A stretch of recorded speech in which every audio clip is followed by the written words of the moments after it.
నీకు నువ్వుగా గొప్పవారివని పక్కవారితో చెప్పుకోకు, చులకన అయిపోతావు.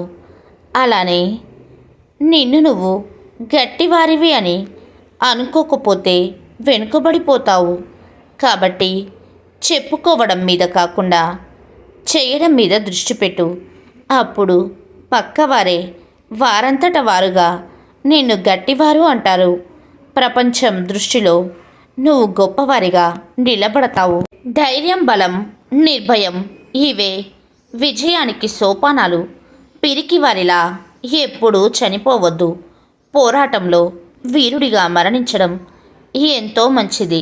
నిన్నటి నుంచి నేర్చుకో, నేటి కోసం జీవించు, రేపటిపై ఆశ కలిగి ఉండు. ముఖ్యమైన విషయం ఏమిటంటే ప్రశ్నించడం ఆపకు. ఎవరు, ఎప్పుడు, ఎక్కడ, ఎంత ఏదైనా ఇచ్చినా చూసినా కొంచెం ఎక్కువైనా పర్లేదు, కానీ తక్కువ కాకుండా తిరిగి ఇచ్చేయాలి, చేసేయాలి. అది రుణమైన, కష్టమైన, మర్యాద అయినా, సహాయమైన, ప్రేమైన, అభిమానమైన, అవమానమైన, ఆప్యాయత అయినా ఎవరిది వారికే మర్చిపోకుండా, ఒక్కరికి మరొకరు ఉంచుకోకుండా. నిర్లక్ష్యం అనే పదం చాలా చిన్నది, కానీ దానివల్ల కలిగే గాయం చాలా పెద్దది. అందుకే దేనిని, ఎవరిని ఎప్పుడు నిర్లక్ష్యం చేయకండి. కోల్పోయిన వాటి నుంచి బయటపడే శక్తి ఓ దైవభక్తికి ఉంది. కాలం పరీక్షిస్తే దైవం మనసుని రాయిలా మారుస్తుంది. దేవుడు రాయిని కాదు, తలరాతలు కూడా మారుస్తాడు. జీవితం ఆశతో కాదు, కసితో, కోపంతో బ్రతకాలి. ఇక్కడ బ్రతకాలంటే యుద్ధం చేయాలి, పోరాడాలి. భయపడినా, బాధపడినా మన జీవితం మనల్ని ఈ ప్రపంచంలో నుండి దూరంగా విసిరేస్తోంది. కనిపించేదంతా అందం కాదు, వినిపించేదంతా మంచి కాదు. కొన్ని అందాల వెనుక అసహ్యకరమైన మనసు ఉంటుంది. కొన్ని మంచి మాటల వెనుక వెన్నుపోటు పొడిచే తత్వం ఉంటుంది.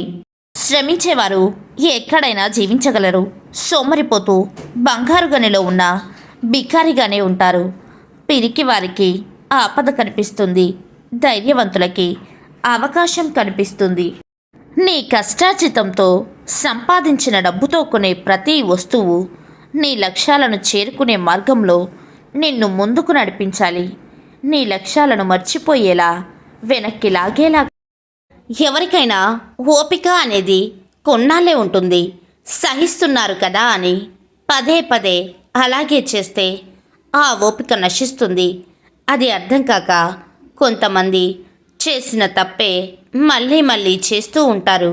ఒక్కసారి వారికి మనసు విరిగి దూరం పెట్టడం మొదలు పెడితే ఎన్ని ప్రయత్నాలు చేసినా మళ్ళీ దగ్గరవ్వడం కష్టం. ఉన్నప్పుడే మనిషి విలువ, ఆ మనసు విలువ తెలుస్తుంది. విమర్శిస్తున్నారు అని, విఫలమయ్యామని ప్రయత్నించడం ఆపేసి ఉంటే ఇప్పటికీ చాలా అద్భుతాలు చేసి ఉండేవాళ్ళు కాదేమో.